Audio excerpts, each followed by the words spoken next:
I've had deep dreams. I remember one, for example, where I was traveling and flying, but I wasn't like I was flying myself, physically flying and seeing things. And at the time when I had the dream, I was like, I don't know, 18, 19 years old. And it was later explained to me that it meant that I was going to travel many places. And this is before I'd actually started really traveling. And the really funny thing is that like a year or two later, for sure, it started just being, you know, come here, come there, come there, come there. So dreams are very deep.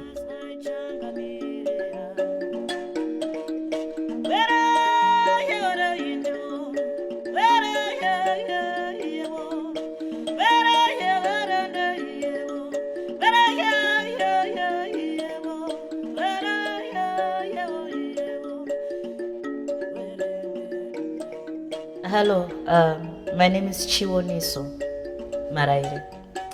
I am the daughter of Dumisani Abraham Maraire and Chengeto Linda Rose Nemarundwe Maraire. Okay, so our totem is bonga, Chiwa, Mwirambwa. It's a cat of the forest, it's like a wild cat. But the bonga people traditionally are supposed to be those who protect the rulers, you know, protectors of the kingdom, protectors of anything from outside that's going to come is when the bonga is supposed to come in and protect.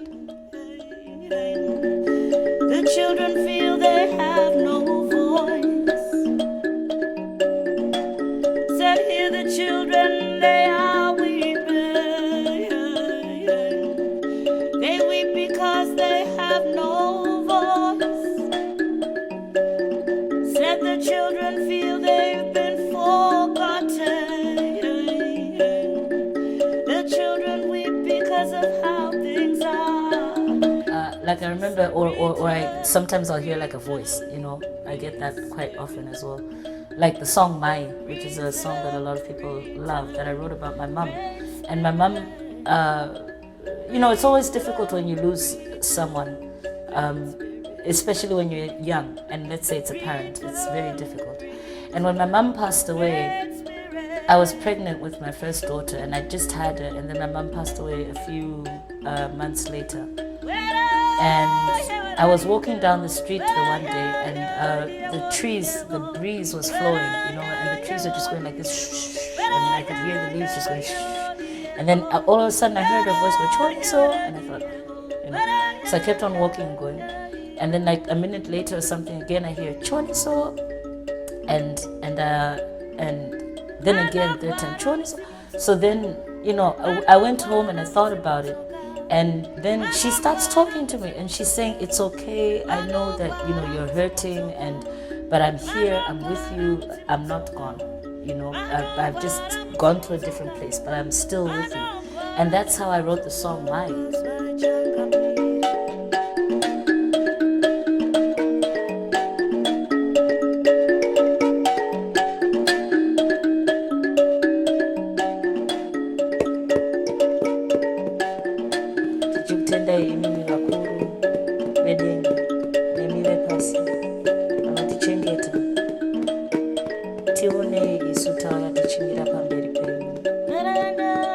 Vana vedzinza repamaraira tinouya tichikutendai nezvamakatika, tinouya tichiuchira pamberi penyu, tichikumbirai kuti mutichengetere vana vedu, muchitichengeterawo misha dzedu, muchitichengeterawo basa redu. Musiripo tenzi muchinofamba, musiripo vedu vedzinza, vana mbuya, vana sekuru, vana tete, zvinokuonai baba musiripo nini mwana wangu ungakwanise chii.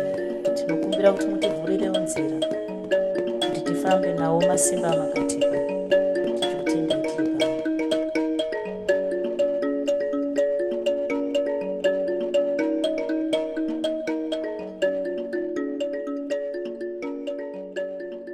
As artists, there's different ways in which we create what we do. You know, you can wake up one day and feel like you're going to write a love song. That's what you're feeling because it's someone that's affected you, so you're going to write a love song. Or someone broke your heart. So you're gonna write Someone Broke My Heart song. Then you're gonna walk down the street and you're going to see a child who's running around with no shoes on and is asking for money in the street, and this kid is maybe 4 or 5 years old. That's when you write songs like Madam 20 Cents, which is a song that I wrote years ago. And that's when the street kid situation was starting to come up in Zimbabwe. Songs and music change according to the time, according to what's going on at that time. There's no point. It's okay to sing about where we come from and who we were. That's very important. It's very important to sing about our history, but it's also very important to sing about the now. Sing about what people can relate to now. I have to find a way to take that melody. If I want to connect with an 8-year-old, I have to find a way to sing that melody in a way where that 8-year-old child is going to understand that now, So it could be like,